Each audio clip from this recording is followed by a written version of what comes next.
যখন জান্নাতের ভিতরে গেলেন, যায়া দেখেন 40,000 বুরাক, প্রতিটা বুরাক নবীকে নেওয়ার জন্য পাগল পাড়া হয়ে গেছে।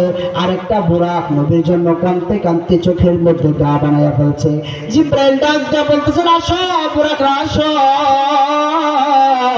নবী মুহাম্মদকে জমিন থেকে আনতে হবে। প্রত্যেকটা বুরাক পাগল পাড়া হয়ে গেল। একটা বুরাক অসুস্থ অবস্থায় কাঁদতে কাঁদতে চোখের মধ্যে গা বানিয়ে ফেললো। এবার জিব্রাইল ডাক দিয়া বলতেছেন, ও বুরাক, তোমার কি মনে চাই না নবীকে তোলার জন্য? তোমার কি মনে চাই না নবীর ছোঁয়া তোমার ভিতরে লাগুন? এবার বুরাক ডাক দিয়া বলতেছেন, জিব্রাইল, যেদিন থেকে শুনলাম আল্লাহ পাক আমাদেরকে বানাইছে নবীকে আনার জন্য, সেদিন থেকে কাঁদতে কাঁদতে আজ পর্যন্ত কাঁদলাম, কাঁদতে কাঁদতে চোখের মধ্যে গা বানিয়ে ফেললাম। সুবহানাল্লাহ। আবার জিব্রাইল ডাক দিয়া বলতেছেন, বুরাক রে, তাহলে তো তোমাকেই নেওয়া দরকার।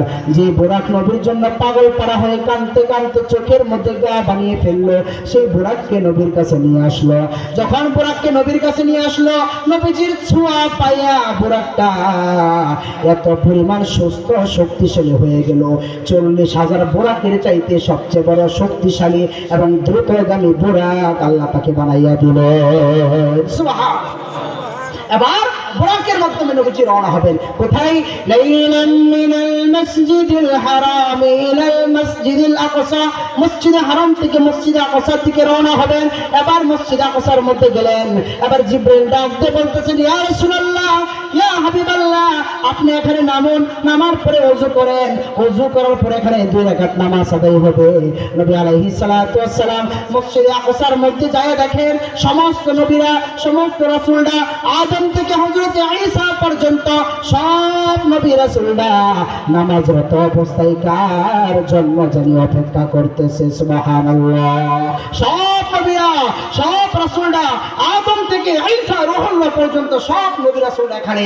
নবীজি বললেন, জিব্রাইল, সব নবীরা এখানে, কারণ কি? এবার জিব্রাইল ডাক দিয়ে বলতেছেন, ইয়া রাসূলুল্লাহ, ইয়া হাবিবাল্লাহ, প্রত্যেকটা নবী রাসূলদেরকে আল্লাহ তাআলা বাইতুল মুকাদ্দাসে পাঠাইলেন। এখানে 2 রাকাত নামাজ হবে। 2 রাকাত নামাজের মাধ্যমে তারপর আপনি আল্লাহর বাড়ির দিকে রওনা হবেন। বলি সুবহানাল্লাহ। এবার নবীজি ডাক দিয়ে বলতেছেন, এত বিশাল জামাত, নবীদের জামাত, রাসূলদের জামাত, এত বড় জামাতের ইমামতি কে করবে? আদম নবী মনে হয় বয়স্ক মানুষ, মুরব্বী মানুষ, এত বিশাল জামাতে ইমামতি মনে হয় আদম নবী করবে। এবার জিব্রাইল ডাক দিয়ে বলতেছেন, ইয়া রাসূলুল্লাহ, ইয়া হাবিবাল্লাহ, আদম নবী মুরব্বী হতে পারে,